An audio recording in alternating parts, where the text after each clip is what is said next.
I already knew I'm the son of the emperor. Rennie heard him say, and she was immediately stunned. What? She exclaimed, her eyes widening in disbelief. Confused, she pushed him away and shouted, "What are you saying?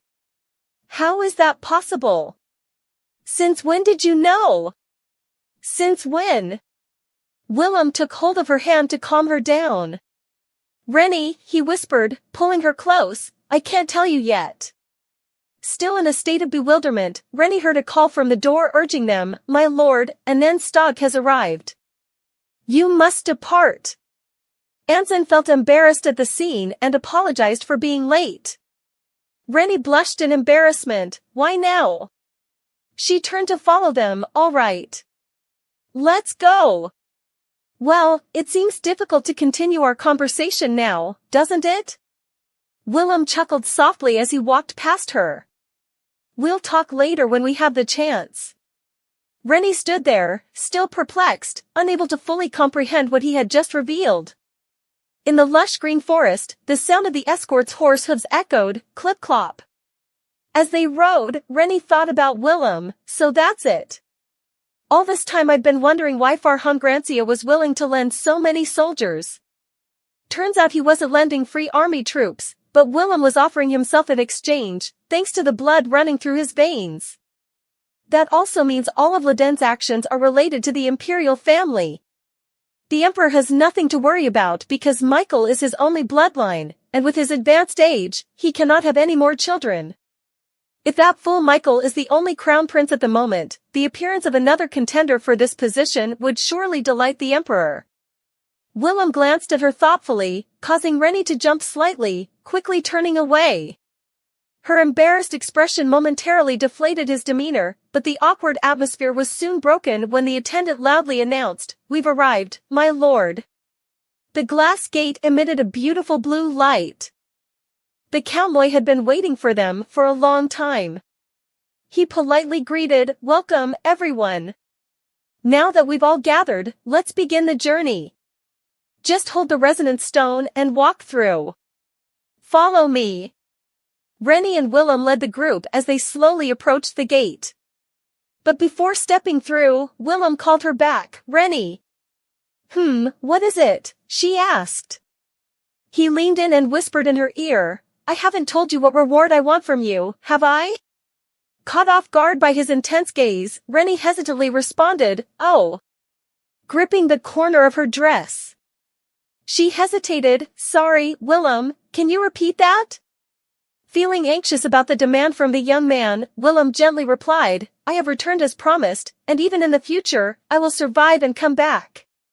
So please reward me," he solemnly reminded her of the promise made years ago. Rennie asked again, "Reward for what?" A guard, seeing her pause, urged, "My lord." Rennie quickly replied, "Oh, all right then," as she hurried to catch up with Willem, quietly asking, "What reward? What do you want?" "I have nothing to give you." Willem smiled gently, "Just give yourself to me." Rennie skipped a beat upon hearing that, her mind becoming blank for a moment. What?" she stammered. Willem continued, "It's what I've wanted from the beginning, and no matter when, it's always been just you, Rennie." Rennie's entire body chilled with astonishment. She retorted, You're talking nonsense. Let's go, everyone can hear us right now." Still feeling dazed, Rennie watched as Willem reached out and touched the surface of the glass gate. He calmly said, "I don't care, Rennie. I love you." Blushing and feeling embarrassed, Willem looked at the girl and added, "I only love you." Meanwhile, in the prince's private chamber in the palace, Michael called out to his new wife, "Jelicynia, I'm not feeling too well." She hesitated, "Should I massage you with essential oils?" "I just received some jasmine orchid essence." Michael waved his hand, "No need, it's too hot anyway. Just wash my feet." She obeyed and carried out his command. Jelicynia hailed from a small country called Canaria. When she was brought to the Athens Empire, she was only 12 years old. The final gift that her homeland bestowed upon her was odorless, tasteless poison for the emperor's prisoners. They were often held captive in some desolate palace, sometimes even forced to work by the palace staff. Similarly, Jolicinia endured 10 years living in this strange place, so there was no way she would easily fall into love with anyone. As Jolicinia wiped Michael's old wound, he suddenly snapped, "Stop it!"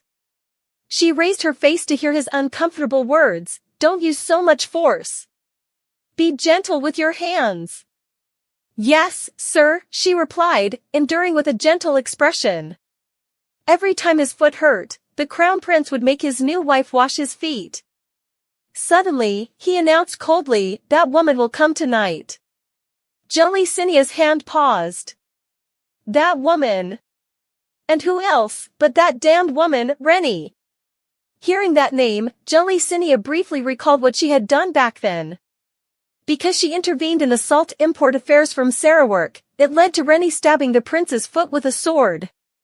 Michael saw her with a distressed expression and felt uncomfortable. "I apologize, my lord. Because of me, you were." She stuttered, avoiding his gaze. Michael patted her head and comforted her, "It's not your fault. I'm just not happy thinking about that woman."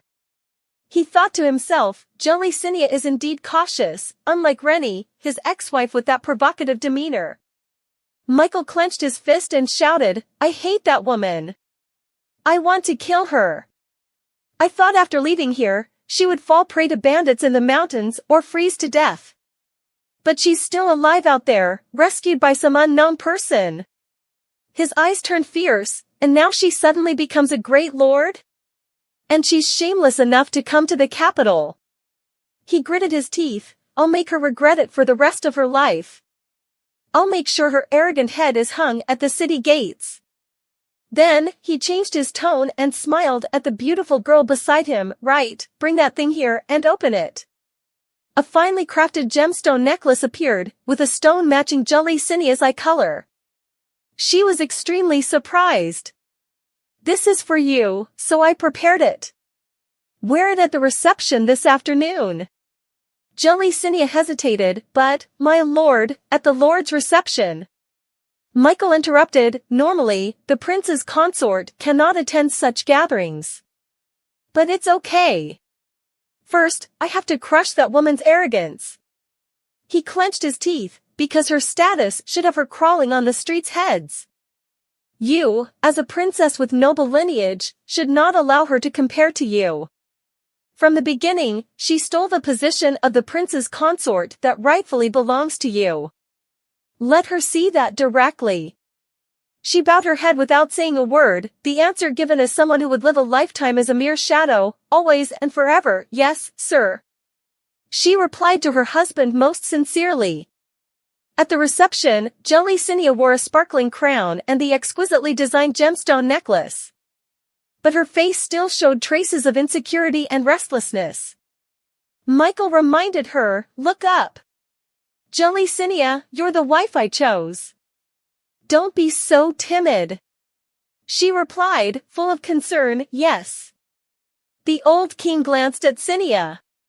He snorted and turned away disdainfully, then said, "Summon Lord Laden and the Night Squadron." The servant's voice echoed, "Yes, sir." The front door slowly opened. Michael focused his gaze there, reminding his new wife, "Now watch carefully. See how that woman looks so pathetic after losing her husband to you." Before he could finish his sentence, what appeared before him was an extremely shocking scene.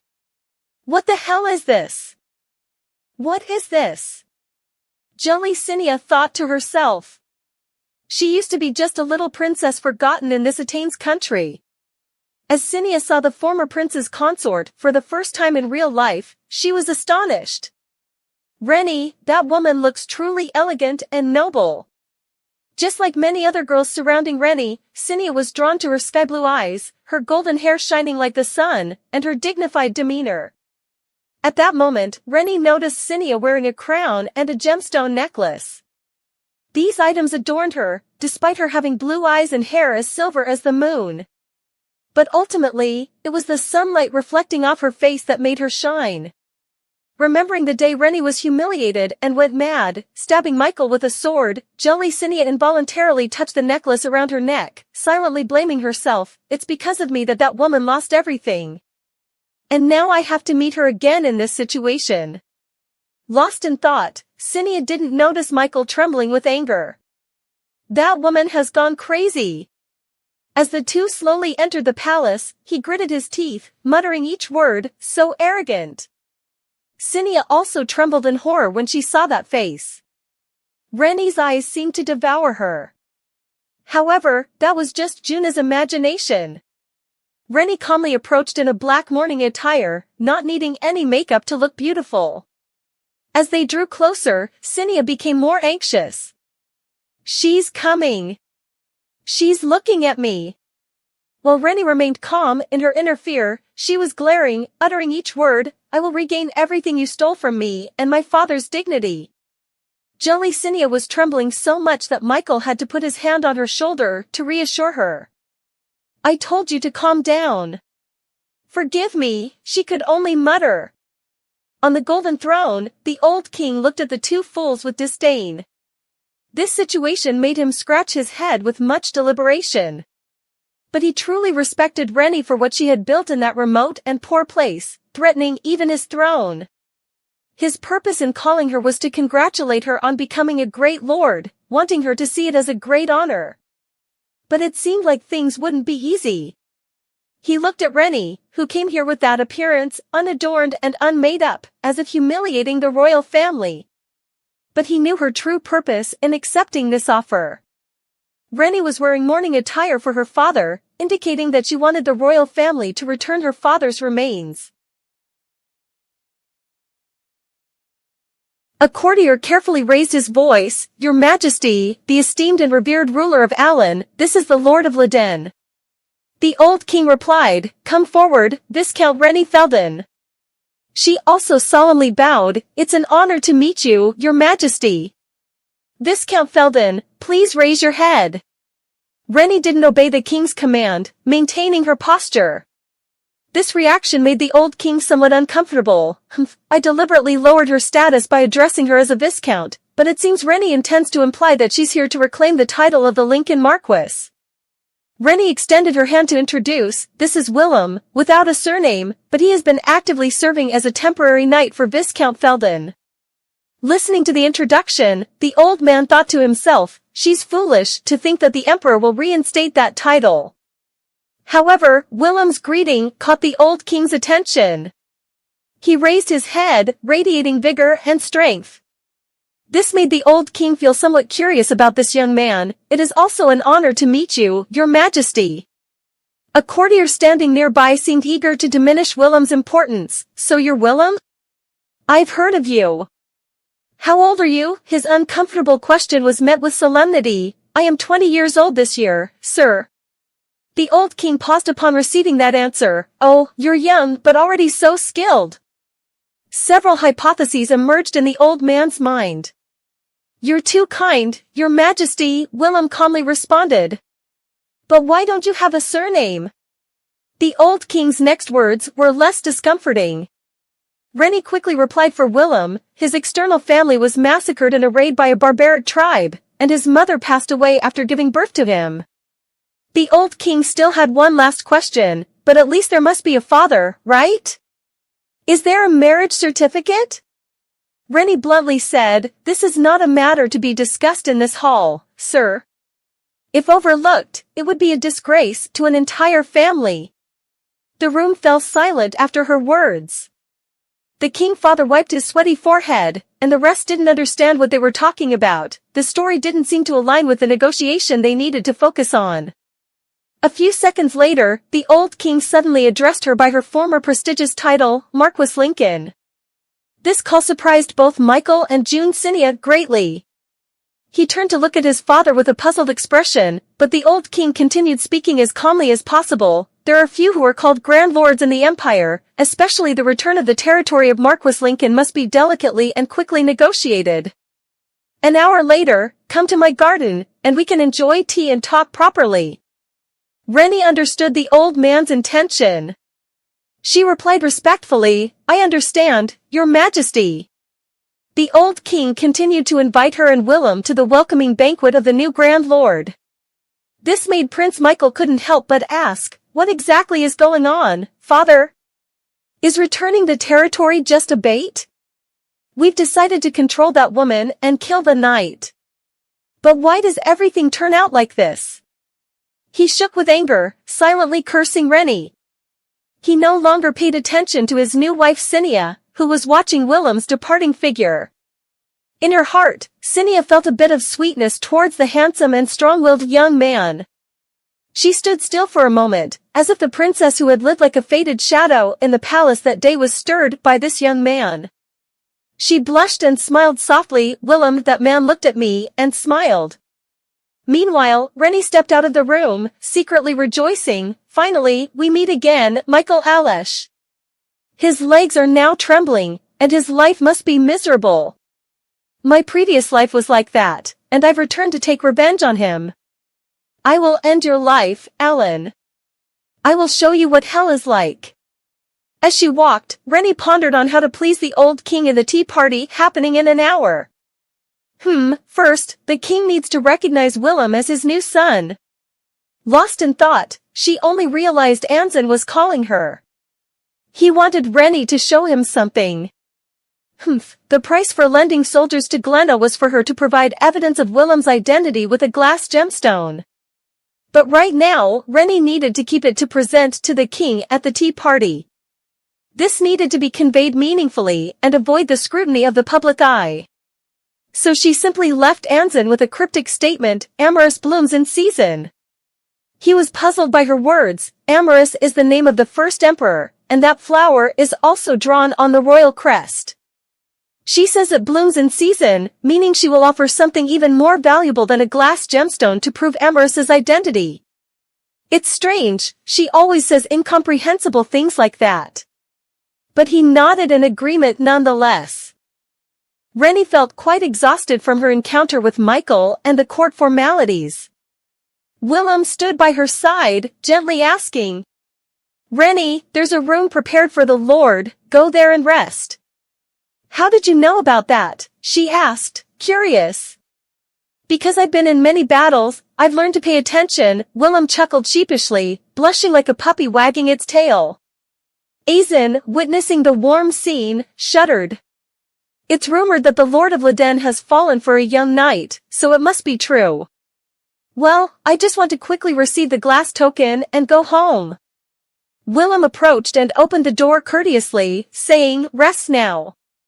"Thank you, Willem," Rennie said, looking at the glass token in her hand, full of unease. This token could only be used once, and after passing through the glass gate, it would shatter into pieces. But it remained intact because of Willem. This evidence showed something certain: Willem was a member of the royal family of Alan. Rennie tightly grasped the token with the belief that with it, she would gain the emperor's trust. Lost in thought, suddenly Willem knelt before her. "Rennie, can I accompany you to the tea party? You never know, someone might be trying to harm you. Right now, using force is the best way to destroy Leden. If you, as the Lord, were assassinated, Leden Castle would collapse, and we would need to be prepared in case the Emperor decides to kill us." Rennie hesitated. "Did mystery teach you these things?" "No, I realized it on the battlefield," he lightly laughed, countering his own words, "but I think the likelihood of the Emperor assassinating us is very low." "Rennie, it seems the old man really likes me." She was puzzled by Willem's straightforward words. "I think so too," she replied, feeling a bit sorry, then asked him, "Willem, do you expect that, to become the Emperor's son?" "I don't know either, Rennie. This matter is too complicated, so I'm not sure," he became sincere. Rennie playfully pinched his cheek, pretending to be annoyed. "Why are you joking now?" Willem smiled faintly. "I'm not joking." He confidently rested his head on her soft thigh, then softly said, "Rennie, help me decide. Right now, I just want you to kiss my forehead." Rennie immediately blushed. "Oh. Damn it, I remember that moment again, my mind went blank and I didn't know how to react." Willem withdrew a bit and became serious. You should go outside or do something. I need to rest. Rennie was embarrassed and quite tired, needing to escape this awkward situation. Alone in the room, she lay on the bed, thinking to herself, it's difficult to think, I don't know what to do with him. In the palace's flower garden, the old king had been waiting for Rennie since morning. Come here, Countess Lindelkin, he said gently. Seeing the king address her as Countess, Rennie was quite pleased, perhaps he didn't intend to behead her immediately. Willem helped her sit in the chair. The old king glanced at him, all right, your name is Willem, isn't it? I heard there's someone in Leyden nicknamed Thunder, you sit too. Rennie was surprised by the king's sudden kindness to a lowly stranger. If she had known about this opportunity earlier, she would have carefully groomed Willem for the palace rituals. But contrary to her worries, Willem behaved exactly as she hoped. The old king placed the teacup on the table and began, Count Lindelkin, although our relationship has been strained after regrettable incidents, let's forget the past. I won't prolong this, I'll be straightforward. I will restore all the rights of Count Lindelkin, except what has been granted to Michael. Your family's land and property will also be returned to you, including your father's serfs. But before that, can you show me the birth certificate of this knight from your house? Confidently, Rennie replied, of course, your majesty, I'll have it delivered to you directly. She had prepared for this moment. Rennie handed the birth certificate to the king. But it's just a fake. The real important thing is this glass token. Watching the scene between the king and Lord Leyden, all the courtiers whispered, what's going on? She seems to be returning as the king's daughter-in-law. Ignoring the whispers, the old king smiled contentedly, well done, you've returned to the capital. When the old king received the birth certificate and the glass token, the secret transaction was completed. With this deal, Rennie gained special trust from the emperor. In a luxurious room in the palace, the warm fire was roaring. Rennie lay on the bed, lamenting, today has been a long day, there's so much to do, and it never ends. Willem said, I heard I'll be officially knighted at the feast. If so, I need to prepare clothes for both you and me. Rennie was puzzled, how does he know about that? Even earlier, the way he behaved ceremoniously with the emperor, I should ask him. She sat up and ordered the servant, go out for a while, I want to talk to Willem alone. Seeing this, he asked, is this okay? Rennie, if you're alone with a man at night, others will gossip about you. Rennie cheerfully replied, haven't people been gossiping that we can't be separated? Willem, unable to refute, became annoyed. Fine, but I've raised you since you couldn't even speak, so to me, you're more like a spoiled child than a woman. Willem became frustrated and angry, intending to leave the room. But before Rennie finished speaking, Willem's steps approached. He leaped onto the bed and pushed her down. Did you call me a child? His cheeks reddened momentarily from her teasing. Rennie held back a laugh. I understand, Willem. I've been embarrassed before, too, when my father called me his little apple pie. I'm sorry for teasing you in front of Michael. Willem still felt a bit annoyed. It's not about that. She cheerfully reassured her companion, it's okay, really. People often talk behind my back anyway. Willem hesitated for a moment, his cheeks still flushed, awkwardly telling her, we're only 8 years apart in age. Right, she agreed with a smile, acknowledging her young suitor's concerns. Willem persisted, I'm serious. But Rennie just chuckled nervously and changed the subject, saying, there's something more important though, how did you learn about your lineage? With a serious expression, she looked at him. He suddenly covered her mouth, Willem's emotion still complex, both gentle and irritated. Do you know what, Rennie? Kids usually hate being grilled by their parents like that. He then left the room, leaving her alone. She fell silent, feeling a bit disheartened. I'm sorry, Willem. Because you're the only one who knows me as I am, it's natural that you might think I'm fond of you. But because you're my only card, I can't bind you with such fragile affection. If you knew it was ephemeral, here one moment and gone the next, then you would understand me. Outside, Willem sat grumpily on a stone bench. He loosened his collar and thought to himself, shouldn't I have confessed then? Suddenly, in the distance, someone called out, "Hey!" It was June Sinia, strolling with a maid. She blushed as she saw the man she liked again. Willem glanced towards her. Then suddenly, with an expression devoid of any emotion, he kneeled on the grass and respectfully greeted, "I am Willem of Leyden." The maid, wary, pointed her sword towards him, shouting, "This is the flower garden where the princess walks every evening, leave." "This is my residence, where should I go?" Willem retorted calmly. The maid rebuked, "How insolent! A common knight dares to." Sinia chuckled softly, restraining her maid, "Gilia, this person just entered the palace today, so they may not know." "Is that so?" "I apologize," Sinia said, shooting a shy glance at Willem, her admiration evident. Her cold and defiant eyes, how could such an arrogant man kneel before her? Her heart became even more chaotic, her cheeks flushed. She was indeed a very beautiful girl. Seeing Willem's annoyed expression, she continued to scold him. Sinia intervened gently for the first time, turning to Willem, "This place is close to the palace where I used to stroll, so I come here occasionally. But tonight, I forgot there was an important guest, so I'll leave now.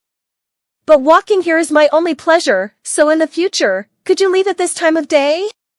The rustling of leaves echoed in the moonlit night. June Sinia's heart was now in turmoil because of this man. Willem's black eyes scanned her figure. This made her even more excited. Willem suddenly smirked, agreeing, "I understand." June Sinia's eyes widened as if receiving her favorite gift, "That young man has agreed to my request." With satisfaction and a sparkle never seen before on her lovely face, she turned and left with her maid, "Gilia, let's go."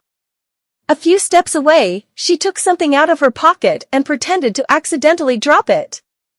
When Willem stood up, he saw it was the handkerchief she always carried.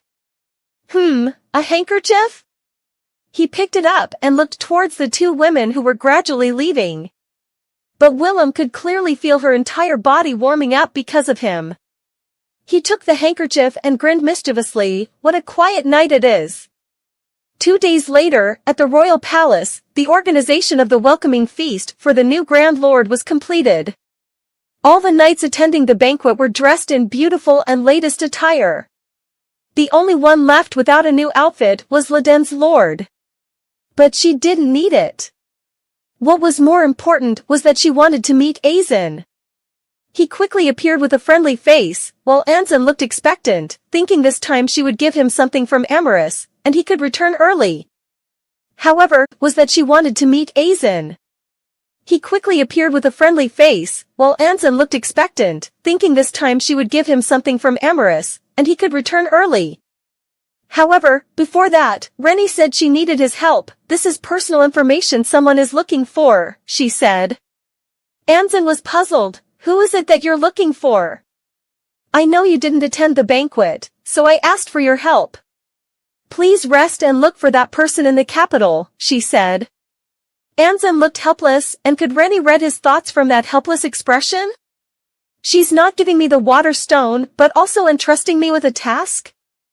However, this matter was important to Rennie. The person she was looking for was the one capable of managing all the business of Hyalka's territory when she lived in her previous life, and he had come to the capital. She remembered this information. She folded her arms and replied, "Mrs. Sarah is old and has no business experience in Grand Lord's territory. That person is a talent we've seen in the capital before. So, if you're free, bring him here. If Leyden is to become stronger, we need him." Anzen was reluctant but had no choice but to obey the orders. But I have to say again, I belong to Glenna's house. So, everything I do has to be reported to the Glenacia Lord," he said. Rennie waved her hand and smiled lightly, "I know, hurry up." After all, she designated him for this task to make it convenient for him to inform that old man. so the Glenacia Lord could see Rennie as a capable person. She had to let him know that Leden, even without Willem, could still be strong.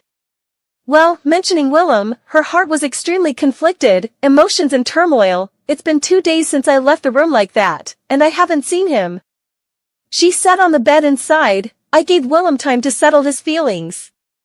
And if Willem changes his mind and leaves, I have to prepare everything to make sure nothing is disrupted, even without him, because this is my own revenge. Lost in thought, Rennie didn't notice the door to the room was opening. She was immersed in her own world, murmuring softly, "Ah."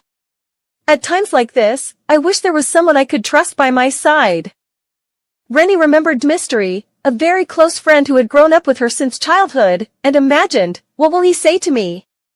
She muttered, Mystery. Willem stood outside the door, overhearing and imagining the memories that she had shared with Mystery. Images of their teenage years that Dmistry had recounted flashed through Willem's mind. When we were 18, I proposed to Rennie, Dmistry had said. Of course, Willem imagined Dmistry saying, I will fulfill my duty, my lady Rennie. These thoughts raced through Willem's mind. Dmistry! Her voice echoed, sorrowful and filled with bitterness when she called his name, as if trying to drive Willem mad. Damn it! He bit down hard on his teeth, suppressing the anger rising within him. Willem pushed the door open without a word. This action left Rennie slightly confused. What's wrong with Willem? I haven't heard from him in 2 days, she wondered. He tersely asked her if she had met Farhan's close aide. His expression clearly showed jealousy. He dismissed both the aide and Mac from the room, leaving only him and her alone. Willem, she crossed her arms, facing him directly, her expression accusing, you truly resemble that heir, don't you? Wyndham hesitated and quickly apologized. She ordered, close the door, if you want to show your loyalty, then speak up now. I would gladly address you as your highness. Willem hesitated, no, it's not like that. But remember, a prince cannot be my husband, and from the moment I call you your highness, you can no longer be a part of my family or anything else, she clarified. Willem stood stunned, his heart wrenching as he exclaimed, Rennie, why are you like this? Do you know I didn't do it just to make you call me your highness? Rennie coldly replied, to intervene in every aspect of the sovereign lord's affairs, one must become a prince, isn't that so?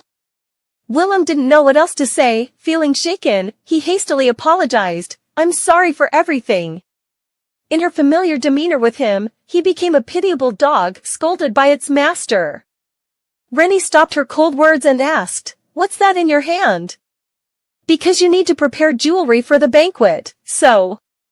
Before he could finish, Rennie snatched the box away. Give it to me, it's not the time to talk about jewelry. Willem, let's talk about something important. Today is the day of the banquet, yet you've been avoiding me. Is it because I rejected you? The sounds from her mouth left him dazed. She continued, I need you to take revenge on Michael Alesh. I've been alone for a long time, really long. He clenched his fists to control his emotions and asked, isn't Mystery by your side? He hesitated, his tone resentful, wanting to say something more. But Rennie denied, no, I've truly been alone. Do you not believe me? Willem quickly replied, no, it's not like that. I believe everything you say, Rennie. So what? She looked at him seriously. But I can't trust you. Even though you say you love me, you hide your secrets from me and don't behave honestly to win my heart. So how can you confess to me? His involvement in the capital was beyond her expectations. If Rennie had laid the groundwork more slowly and aimed at Michael after he ascended the throne, it would have been different. But because Willem had intervened in everything, the plan was ruined. Now Willem said, don't you ever think about devoting feelings to me? No matter how hard I try to help you, you still won't let me get close to you. Am I just a tool to you? What can I do for you? Rennie replied, Willem, it's not that you love me, but you desire a toy that you don't have. Rennie, he exclaimed in surprise and pain. But she continued, or let me put it more bluntly. Actually, accepting your clumsy affection is not difficult for me. Scoot, a swift and gentle movement, and Willem was suddenly pushed down onto the bed. He had never seen a Rennie whom he loved do such things. The surprise was extreme when she unbuttoned her shirt, revealing herself in front of him. Like everyone says, if necessary, I can do that with you any time. My only weapon now is you. So if you want me right now, let's do it. Instead, I can't offer you anything other than this body. Willem gripped the bed tightly, trembling with chaotic emotions, while Rennie challenged, how do you plan to do that? In Rennie's mind, she was just thinking if her pet were to show its fangs to its master, it would make the chains that bound it even stronger. And she said, choose now. Will you accept my terms? Or will you stay with me as before? Willem's heart pounded wildly. He frowned, trying to control himself as she became more seductive. Suddenly, Rennie jerked as she felt something creeping under her feet.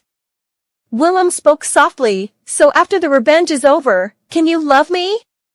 He straightened his jacket and adjusted her clothes. I'll tell you something, by pushing you away like this, I'll show you a stronger trust than anything else, Rennie. Willem's quiet yet earnest voice left her dumbfounded. I love you, his eyes filled with determination and sincerity. I'll do anything to have you completely, even if it means pushing you away like this. Rennie blushed, and her heart began to flutter. It truly throbbed for Willem, unlike the firm embrace of mystery when she fell from the tree or the 2 nights she gave herself to Michael in the past. At this moment, with Willem, it was completely different and new. Rennie forgot all the anger and estrangement between them over the past few days. She reached out and touched his lips and his happy face as they sank into love. Willem hugged her back, as if reciprocating all those actions. Well done, Willem. His appreciation for her made Rennie sure that they couldn't go back to how they were before. In the palace, footsteps echoed into a room. The door swung open, revealing Michael sitting on the bed while June Sinia washed his feet. Ah, you're here, my queen! The woman exuded the dignity of this empire's queen, mother of the crown prince. When she heard that her son was unwell, she rushed here immediately. She appeared very contemptuous of her new daughter-in-law, who had just slithered over to her son's side.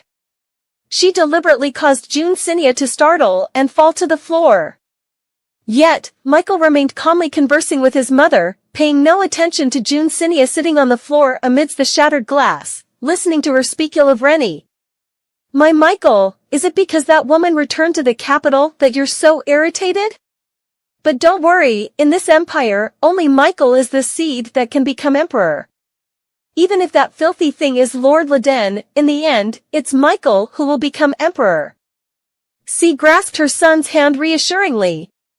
I also want to kill that woman like you do. Just wait a little longer, and when I have her in my hands, you can play with her as you please. So, endure a little longer. If our Michael becomes emperor, we'll show that wretched woman what hell is like. Her face twisted into a sinister and cruel smile as she sneered at the thing sitting on the floor. Sinia was picking up the shards of glass, aware of her gaze, but not daring to look back at the person cursing at her. Useless thing! The queen's curse made her startle. Dun Sinia looked back at the remaining shattered pieces in her trembling hands, suppressing the pain from the cut. Despite the dreadful times they were going through, the banquet proceeded as planned. Even those who mocked Rennie from afar were busy considering their allegiance to Lord Leden. And then came the formal knighthood ceremony for Willem. He reverently knelt down to receive this honor from the king. Queen C looked at Willem closely. Suddenly, she seemed suspicious because his face seemed so familiar, yet she couldn't remember where she had seen him before. The shining sword of the empire is bestowed upon Willem Kron. Hearing these words from the king, Queen C was immensely shocked. How could it be? Bits of her memory slowly surfaced. A minor noblewoman from the outskirts dared to have a child with the emperor? Burn the entire Kron family and let no one survive. Those words came from her mouth at that time. Back to reality, she looked at that young man in disbelief. Willem, the descendant of the Kron family? How? The queen completely collapsed, unable to accept this shocking truth. Meanwhile, amidst the confusion, King Michael, unaware of what was happening, asked, "Mother, what's wrong?" Although knowing her mother's reaction, he remained coldly detached from her distress. She cried bitterly, "How could you do this to me? Betrayal!" The queen moaned in agony, collapsing into her son's arms. This further confused Michael. "Mother, what are you talking about?" She cried through warm, resentful tears. "Krona is the name of the woman who betrayed the emperor." Michael was utterly stunned. June Sinia, who was nearby, heard every word. But instead of feeling devastated like the mother and son, she was elated and excited. Willem is the emperor's son? The hall in the palace remained lively, enjoying this celebration feast. Meanwhile, a courtier called Rennie to another corner per the king's instructions. Both she and Willem followed. The old king stood ready outside the balcony, patiently awaiting their arrival. "You call for us, your majesty," Rennie said respectfully. "My son, who named Willem?" the old king asked. Rennie replied, "It was his late mother, your majesty." "Ah, I see," the old king mused. "Willem is indeed the name she would have chosen for her child." Willem glanced at her confusedly, but Rennie had her own calculations. She lied because the emperor was immersed in memories of Willem's mother. He felt powerless with only one foolish son named Michael as his heir. But now, Willem had appeared as a miracle, bringing happiness and comfort to the emperor. That lie was just to polish Willem's value. He had to become closer to the emperor. Suddenly, the old king called out directly, "Rennie Deflin, I know there's a special relationship between you and your foster father who raised you. His death will surely leave a deep grudge that cannot be forgotten, no matter how many years pass. So, would only Michael's leg be enough for you?" Rennie widened her eyes. "Enough for your revenge?" she asked straightforwardly. Remembering the memories of stabbing Michael's leg, she asked, "Is his leg enough?" Outside, the wind blew along with her resolute assertion. "No, your majesty, give me the life of Michael Allen, the son of your majesty, as well." The old king chuckled. "There's something everyone seems to have overlooked. I don't have just one but two sons. One is the timid son of the woman who killed the girl I loved. The other is Allen, the precious son who can do anything for my empire. Even though I don't like you, as long as you bring the prince as a replacement for Michael, it's enough. So, even though it's being exploited, I'll happily step onto the stage.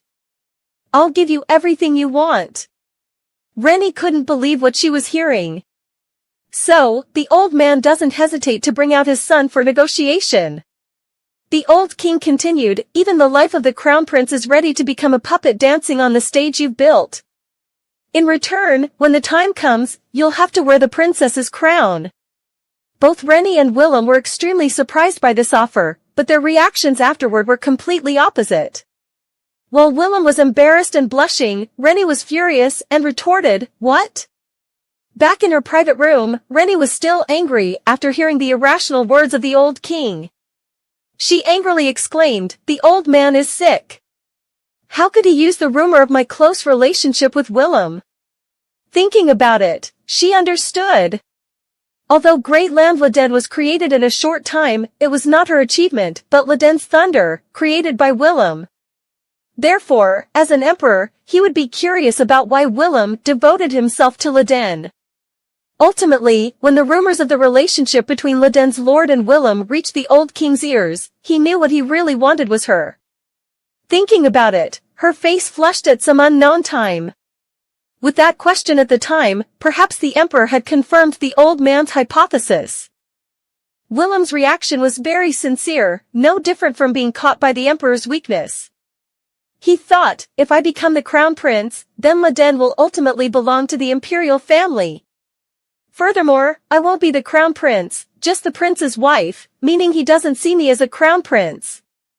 No way! Rennie ordered Willem, call engine struggle here. He pretended not to hear. Willem, she reminded.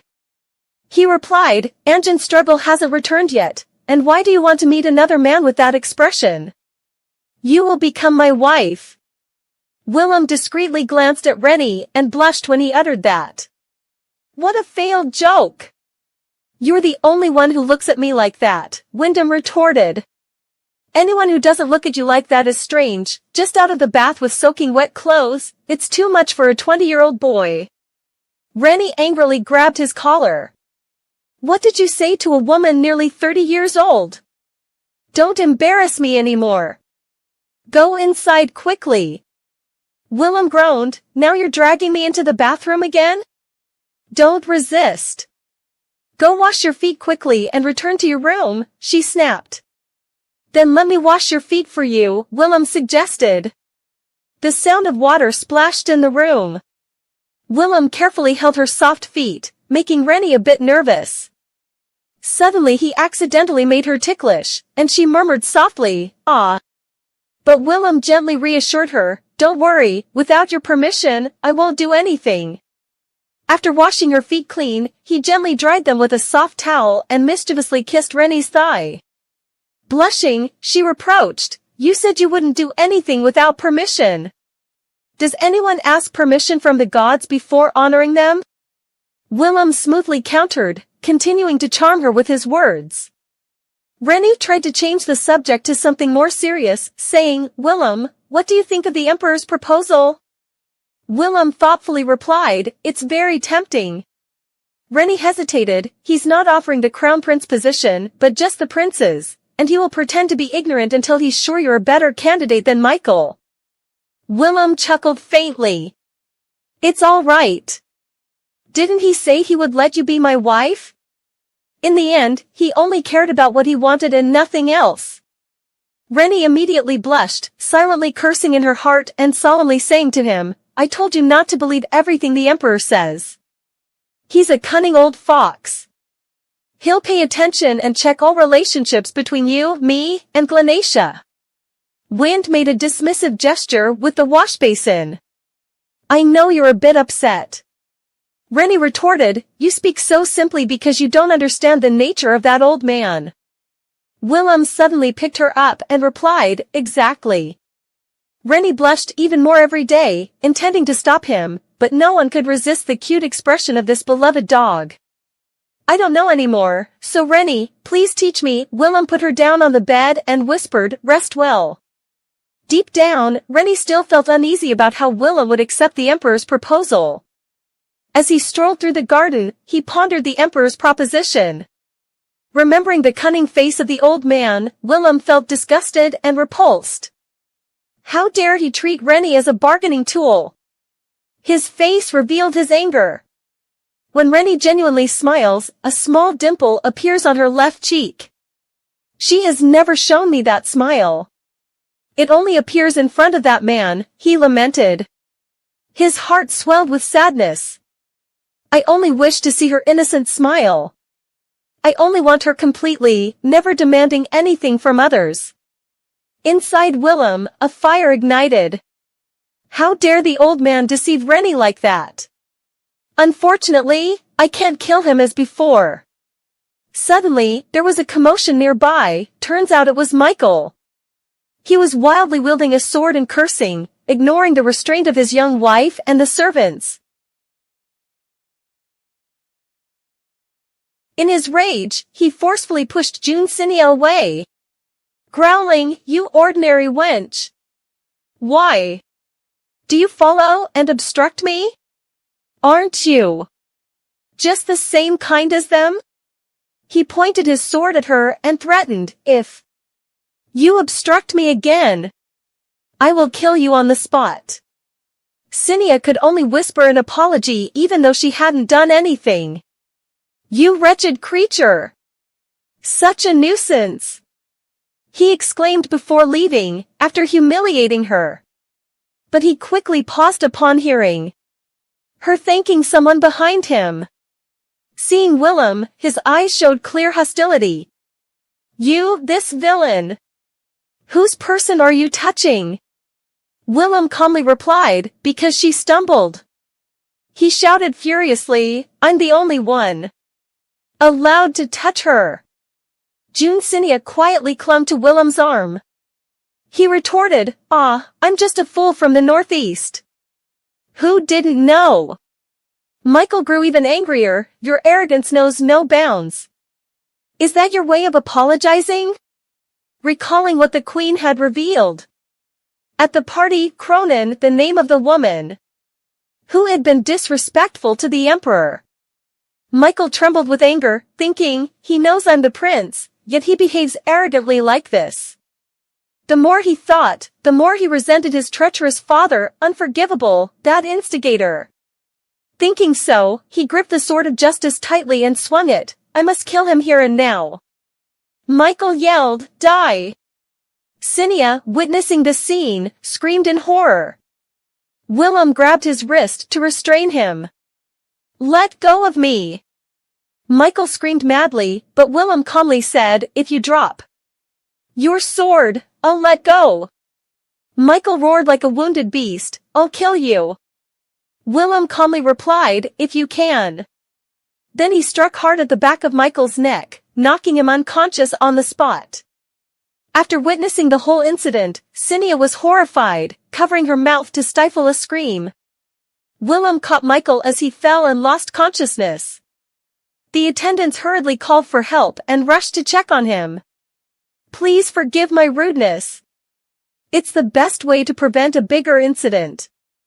He was drunk at the time, so let's just say it's a misunderstanding. Only now did Sinia regain her composure, saying, what you just did was improper, but considering the danger you were in, I'll overlook it as a misunderstanding.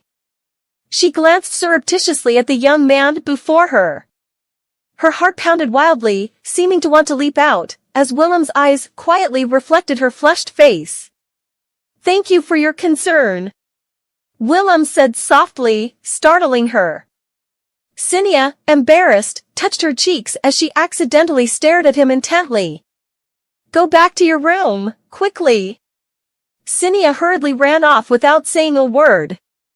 The attendant replied, yes, your highness. Looking at Michael's pitiful state, Willem contemptuously thought, Michael Alish, how foolish can you be? Now you're no different from worthless trash. You've completely lost your dignity. Willem looked closely, and in the darkness, his silhouette seemed to be doing just that. Humph, that filthy scum.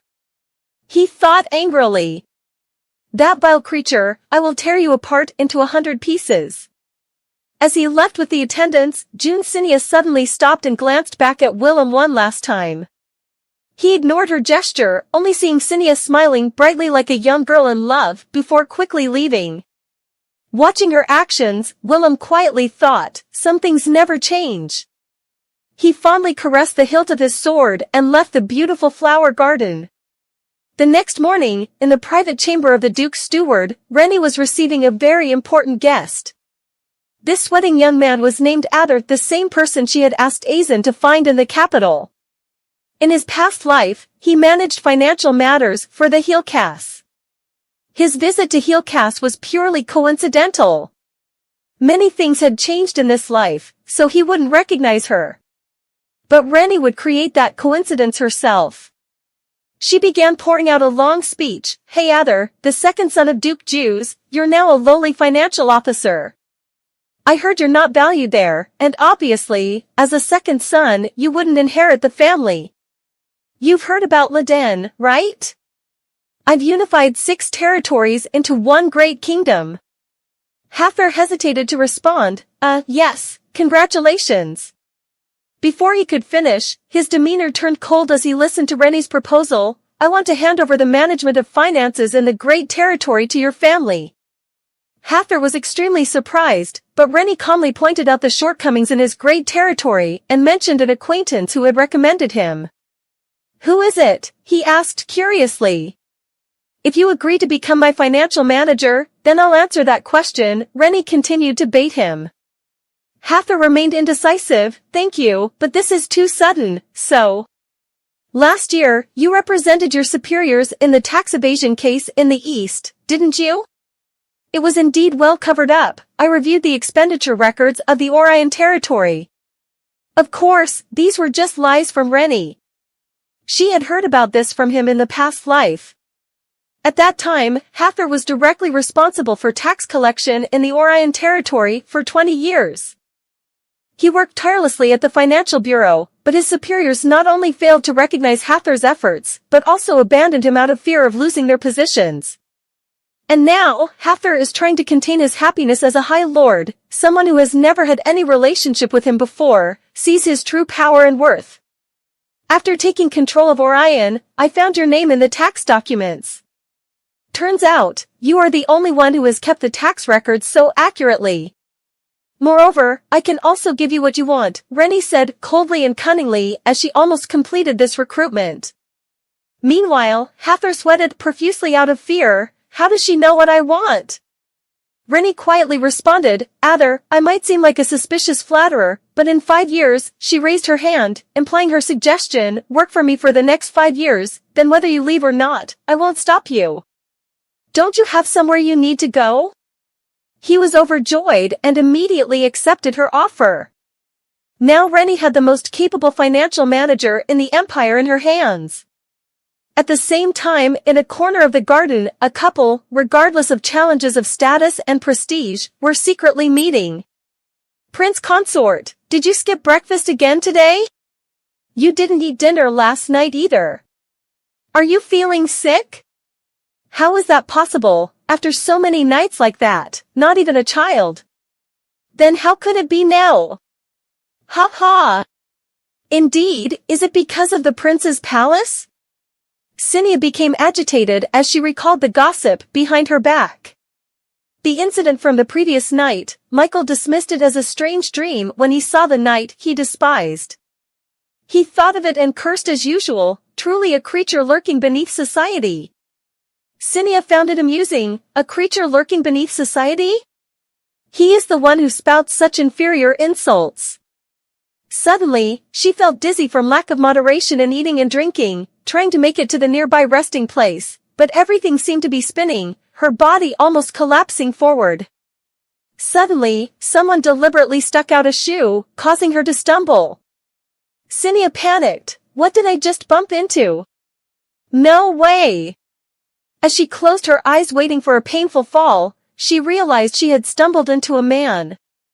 His arm gently caught her. Cinia looked up and saw that familiar face. Why is he here? She stuttered, this is the prince's palace, if you trespass. Willem calmly replied, I know, I came here just to stroll and try my luck. But I didn't expect to really meet you. He handed her the handkerchief dropped that night. Cinia blushed, that handkerchief, he kept it. I only threw it away carelessly, and yet. Cinia took the handkerchief and embarrassedly thanked him. It was indeed her intention to approach him in this way. Suddenly, Willem lifted her dress and checked something. Ah!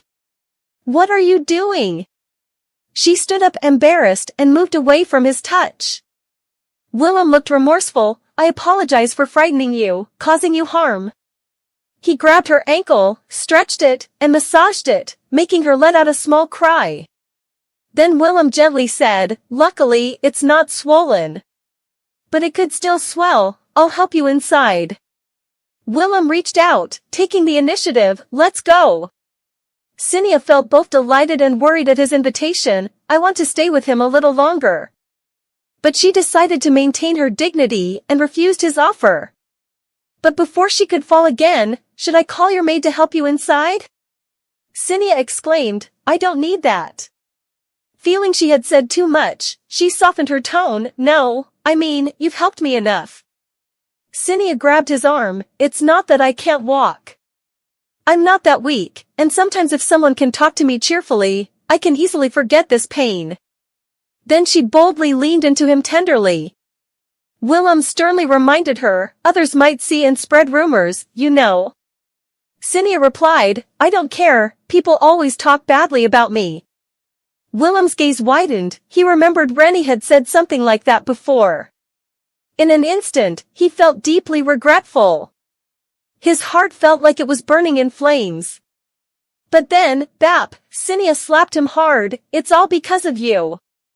Some memory surfaced as she yelled in anger. Because of you, everyone talks bad about me.